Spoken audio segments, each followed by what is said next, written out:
Something was different tonight. There was an edge to this darkness that made his shackles rise. 9 days they had been riding, north and northwest, and then north again, farther and farther from the wall, hard on the track of a band of wildling raiders. Each day had been worse than the day they had come before it. Today was the worst of all. A cold was blowing out of the north, and it made the trees rustle like living things. All day, Will had felt as though something were watching him, something cold and implacable that loved him not. Garrett had felt it too, Will wanting nothing so much as to ride hell-bent for the safety of the wall, but that was not a feeling to share with your commander. Especially not a commander like this one. Sir Waymar Royce was the youngest son of an ancient house with too many heirs. He was a handsome youth of 18, gray-eyed and graceful and slender as a knife. Will heard the breath go out of Sir Waymar Royce in a long hiss. Come no farther, the lordling wanted. His voice cracked like a boy's. He threw the long sable cloak back over his shoulders to free his arms for battle, and took his sword in both hands. The wind had stopped. It was very cold.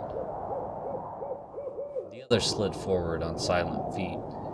In his hand was a long sword, like none that Will had ever seen. No human metal had gone into the forging of that blade.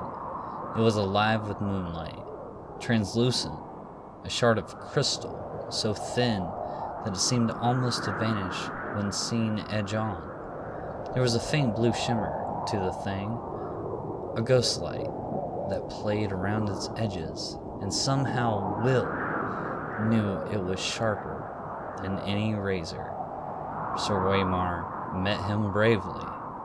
"Dance with me, then." He lifted his sword high above his head, defiant. His hands trembled from the weight of it, or perhaps from the cold.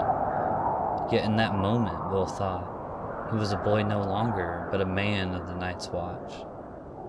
The other halted. Will saw its eyes blue, deeper and bluer than any human's eyes, the blue that burned like ice. They fixed on a longsword trembling on high, watching the moonlight running cold along the metal. For a heartbeat, he dared to hope. They emerged silently from the shadows, twins to the first, 3 of them, 4, 5. Sir Waymar may have felt the cold that came with them, but he never saw them, and he never heard them. Will had to call out. It was his duty, and his death if he did. He shivered and hugged the tree and kept his silence. The pale sword came shivering through the air. Sir Waymar met it with steel.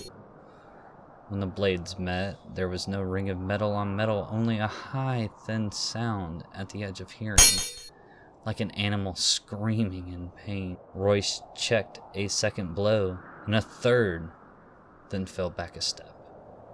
Another flurry of blows, and he fell back again. Behind him, to the right, to the left, all around him, the watchers stood patient, faceless, silent, the shifting patterns of their delicate armor making them all but visible in the wood, yet they made no move to interfere.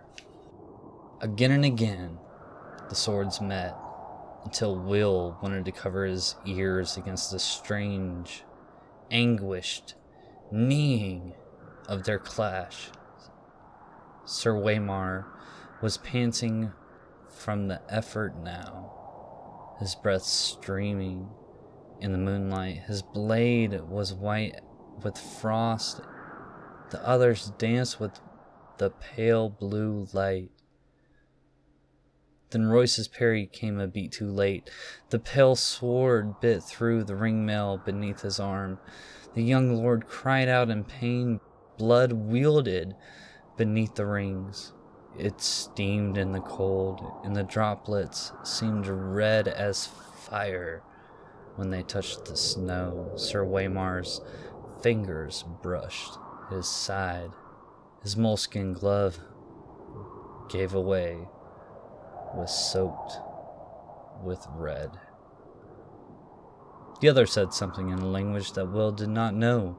His voice was like the crackling of ice on a winter lake, and the words were mocking. Sir Waymar Royce found his fury. "For Robert!" he shouted, and he came up snarling, lifting the frost-covered longsword with both hands and swinging it round in a flat side-arm slash with all his weight behind it. The other's parry was almost lazy. When the blades touched, the steel shattered. A scream echoed through the forest night, and the longsword shivered into 100 brittle pieces, the shards scattering like a rain of needles. Royce went to his knees, shrinking, and covered his eyes. Blood welted between his fingers.